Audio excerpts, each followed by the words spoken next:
Now we are in the last stage of the central dogma, that is translation.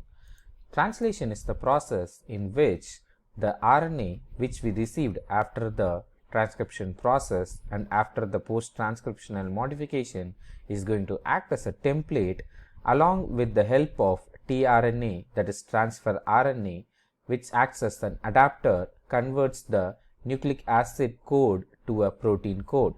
This nucleic acid of the RNA formed the codons that specific particular amino acid. The tRNA contains an anticodon that is complementary to the codon and carries a specific amino acid.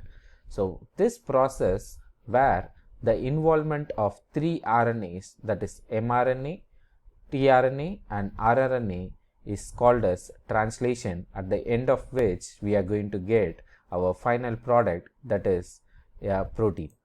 So if you remember the diagram of a cell, inside the nucleus you have your DNA, which is a double-stranded structure which actually contains the message for producing your protein. But this message, as it can't come out directly, it undergoes first replication and then transcription to produce a single-stranded mRNA. This mRNA strand, after going through the various stages of post-transcriptional modification, attains maturity and leaves out the nucleus to reach the cytoplasm. And in the cytoplasm, when it reaches near the ribosomes, it meets along with the adapter, that is tRNA, and together these three RNAs starts producing the protein. So to start with this translation process, you need to remember few important elements of the genetic code. As I already mentioned, the mRNA consists of codons. Codons are nothing but a triplet words that is available in the sequence of mRNA. For example, AAG is a triplet code which is going to code for one specific amino acid, that is lysine. And second important thing is this code is non-overlapping. That means once a particular codon is read, the same words are not going to be repeated. That is, it's going to be read the successive groups of three nucleotides. So this codon is not going to be overlapped. The third point is the particular code is a degenerate one, which means more than one mRNA codon occurs for some amino acids. For example, as I already mentioned, AAG codes for lysine, but similarly AAA also codes for lysine. So there is more than one tRNA type for some amino acids, which means more than one anticodon. The code that is going to start this translation, we call it as the start signals, which is AUG, and very rarely GUG also act as the starting signals. Like the translation is going to start with the starting signal, it's also going to end with some signals which we call it as the stop signals. And to do this, there are three types of codons, that is UAA or UAG and UGA. The stop signals are also called nonsense codons because they do not designate an particular amino acid. Now we start with the diagram which shows the different amino acids and its corresponding codon. You could see here one particular triplet is going to code for one particular amino acid. So if you see here very clearly, AGA or AGC or AGT. So likewise it's going to read in a different fashion. So if you see here clearly, ATA or ATC or ATT codes for isoleucine. Similarly for the corresponding amino acids. So this is a wheel where you could see it codes for one particular thing. So if you see here clearly, AGT is going to be like code for the stop codon. So now we are going to see again the roles of the three RNAs, that is mRNA, rRNA and tRNA. Already we have seen this a bit in the second unit about the types of RNA. but I will still recollect it so that it helps out in understanding the process of translation.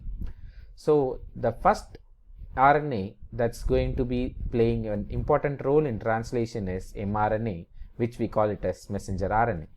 This mRNA carries the codons, so that is the triplet of nucleotides, which is arranged in linear fashion that's going to code for a specific amino acids. This mRNA also carries the signals needed to tell how to recognize the ribosomes, where to start and where to stop for decoding a protein. So you could see here, this is an mRNA strand and it's going to contain different nucleotides, and all these nucleotides are going to be read in a codon fashion, which is triplet in nature. The second RNA is ribosome, that is ribosomal RNA or rRNA. The role of ribosome is very important here in translation because it's going to provide the spot for the mRNA and tRNA to meet and to produce the protein. In ribosome, it consists of two parts. One is the small subunit which is present in the bottom, and the other one is the larger subunit which is present in the top of the ribosome. These are separated except when it's attached to the mRNA. So basically, until mRNA comes and interacts with the ribosome, both these subunits are not going to be linked. But once this mRNA comes and binds with the particular ribosome, both the smaller subunit and the larger subunit are going to join together and hold the mRNA strongly in between. The ribosome contains a set of ribosomal proteins and several types of ribosomal RNA, and this ribosome catalyzes the formation of the peptide bonds, which is very important to form a protein.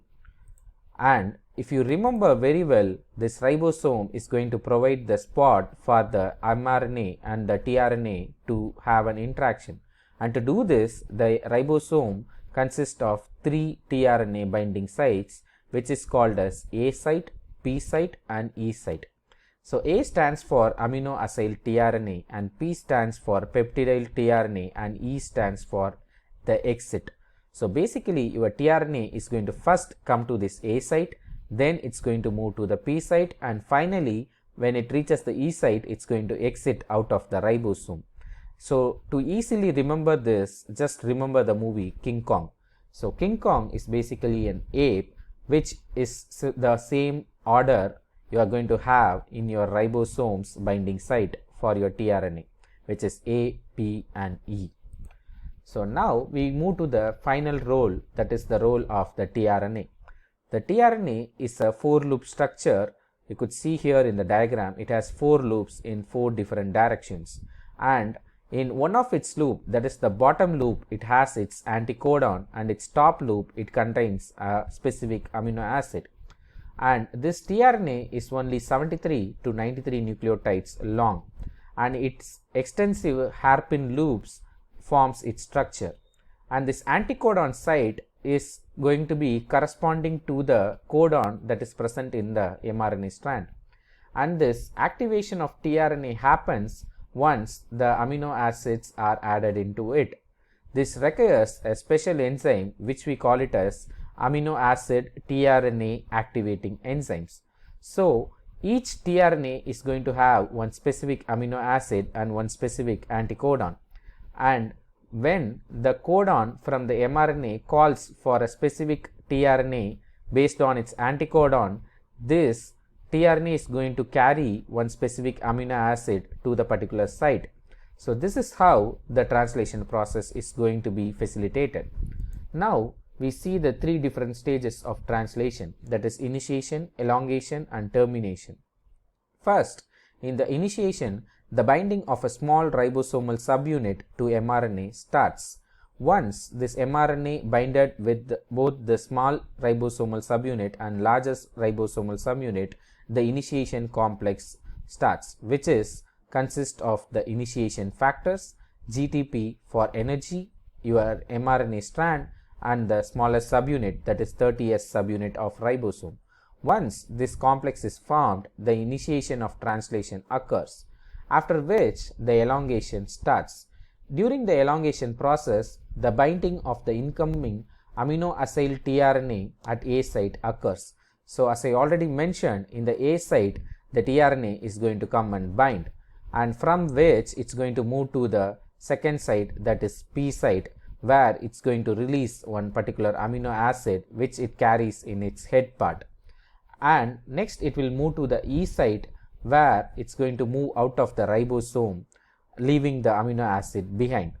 Similarly, the next amino acid containing tRNA will come to the A site and it will move to the P site and leaving the second amino acid.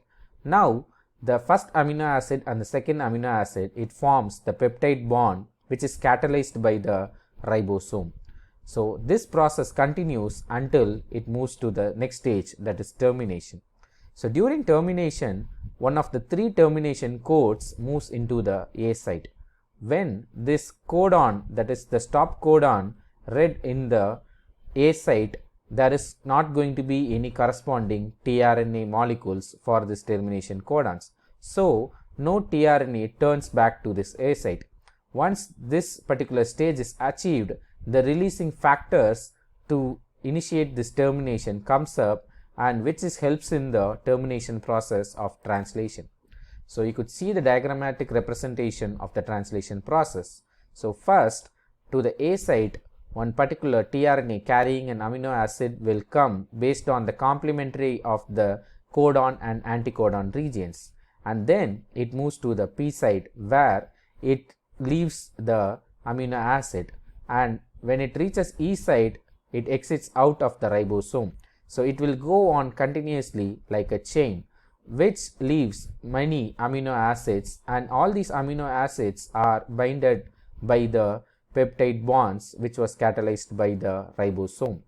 So once the stop codon is arrived, all the amino acid that has joined together will form the complete polypeptide chain, which we call it as the protein. So this diagram shows the entire overview of your translation process, starting with your initiation, your elongation, and your termination. You could see here there are three characters involved in translation, that is your tRNA, which carries amino acid and anticodon, and you have your messenger RNA, which carries the codon, which is a triplet of nucleotides, and each triplet codes for one particular amino acid. And this particular codon is going to have the start codon as well as the stop codon, which is going to determine where it's going to be initiated and where it's going to be terminated. And to facilitate the meet of this codon and anticodon from both the mRNA and tRNA, your ribosome is going to be there. And ribosome usually have two parts, that is larger ribosomal subunit and smaller ribosomal subunit. So during initiation, the initiation complex is formed. Then during elongation, tRNA comes to the A site and moves to P site and then to E site, leaving behind the amino acids, which forms a chain based on the peptide bond formed between one amino acid and the next amino acid. So by this process, you get your protein, which is the basic characteristic function of your body, which is going to be either converted into an enzyme or it's going to carry out some function for your body.